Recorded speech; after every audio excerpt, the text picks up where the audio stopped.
बिस्मिल्लाहिर्रहमानिर्रहीम। अस्सलाम वालेकुम। कैसे हैं आप? उम्मीद है कि आप बिल्कुल ठीक होंगे। अल्लाह ताला से दुआ है कि आप हमेशा खुश रहें और आपकी इस ईद में ज़िंदगी की हर खुशी से अमल हो। तो प्यारे प्यारे बहन भाइयों, आज मैं आपके लिए लेकर आई हूँ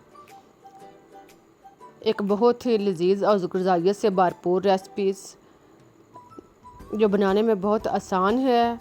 तो आज हम बना रहे हैं bread recipes, bread kulfa recipes.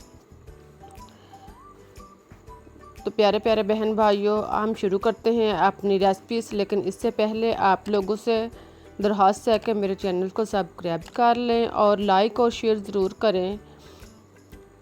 तो अब हम चलते हैं अपनी रेसिपीज़ की तरफ। इसके लिए हमें जिन चीज़ों की ज़रूरत है वो है हमारे पास ब्रेड 5 अदद। ब्रेड के 5 पीस लें और फिर इसको छुरी के साथ इसका ब्राउन हिस्सा अलग कर लें। चारों साइड से ब्रेड के ब्राउन हिस्से को कांटे के साथ उतार कर अलग कर लें।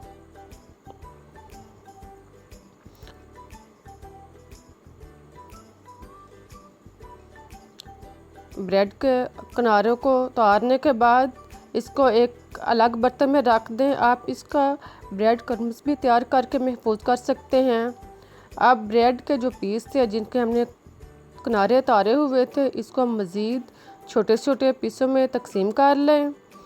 कांटे के साथ इसको छोटे पीसों में तकसीम करने के बाद अब इसको ग्राइंडर में डालें और इसको ग्राइंड करना शुरू करें।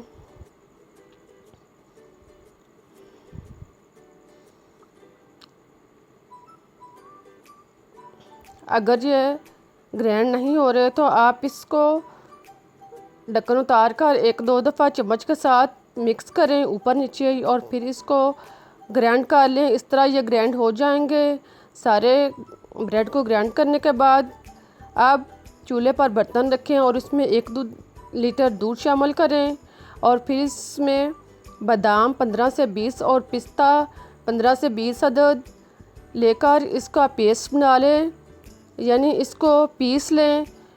फिर दूध जब बॉयल होना शुरू हो जाए तो इसके मलाई को चम्मच के साथ दूध के अंदर अच्छी तरह मिक्स करें और इसमें सब्ज़ इलायची 3 से 4 अदद पिसी हुई शामिल करें।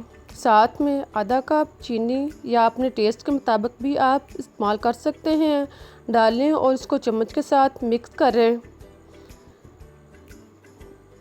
चीनी को दूध में हल करने के बाद जब ये बॉयल होना शुरू हो जाए तो इसमें आधा कप खुश्क दूध पाउडर शामिल करें और इसको दूध में अच्छी तरह मिक्स करें और इसे 2 से 4 मिनट तक पकाएं। फिर इसमें बादाम जो कि हमने पीस लिए थे इसको शामिल करें और मुसलसल चम्मच चलाते रहें। बादाम खुश्क मेवाजात डालने के बाद अब इसको 5 से 7 मिनट तक पकाएं और फिर इसमें आप क्रीम 1 कप इस्तेमाल करें। अगर आपके पास क्रीम नहीं है तो आप खोया या दूध की मलाई भी इस्तेमाल कर सकते हैं। इससे भी जायके और टेस्ट में कोई फ़र्क नहीं आएगा बल्कि बहुत लजीज रेसिपी तैयार होगी। अब हमने जो ब्रेड को पीस के रखे हुए थे वो पाउडर इसमें शामिल करें और साथ में मुसलसल चम्मच चलाते जाएं। ब्रेड पाउडर शामिल करने के बाद तकरीबन 5 से 7 मिनट तक या इतना पकाएं कि ये अच्छी तरह खूब गाढ़ा हो जाए। जब ये गाढ़ा हो जाए तो चूल्हा बंद कर दें और ठंडा होने दें। जब ये ठंडा हो जाए तो इसको एक आइसक्रीम बाउल में निकालें। एक बाउल में आप वैसे पेस्ट डालें और दूसरे बाउल में आप अगर चाहें तो नीचे बादाम और पिस्ता कटा हुए डालकर ऊपर इसका जो हमने ब्रेड की खीर तैयार की हुई है वो इसमें डालें। अब इसके अच्छी तरह हिलाकर मिक्स कर लें और उसका ढक्कन बंद करके इसको रेफ्रिजरेटर में तकरीबन 8 से 10 घंटे के लिए रख दें। इसी तरह ब्रेड जो दूसरा बाउल है इसके ऊपर पिसे हुए बादाम लगाएं। जो तरीका आपको पसंद हो आप वो यूज़ कर सकते हैं। इसको अभी ढक्कन बंद करके रेफ्रिजरेटर में रख दें। अब 8 से 10 घंटे के बाद ये बिल्कुल जम गया है और हमारा कुल्फ़ा तैयार हो चुका है। अब हाथ की मदद से इसको अलग कर लें और फिर कांटे के साथ इसको काट लें।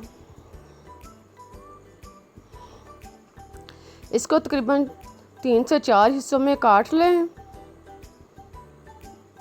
और फिर चम्मच की मदद से इसको निकाल कर एक प्लेट में रख लें। ये आसानी से अलग हो जाएगा और प्लेट में रखने में आसानी होगी। अब हम इसको जो हमने कांटे के साथ निशान लगाए हुए थे इसको मज़ीद काट कर अलग कर लेते हैं। अब हमारी रेसिपी तैयार हो चुकी है। उम्मीद है कि आपको आज की रेसिपी पसंद आई होगी। अब मुझे इजाज़त दें, फिर मिलेंगे एक नई रेसिपी के साथ। तब तक के लिए अल्लाह हाफिज़।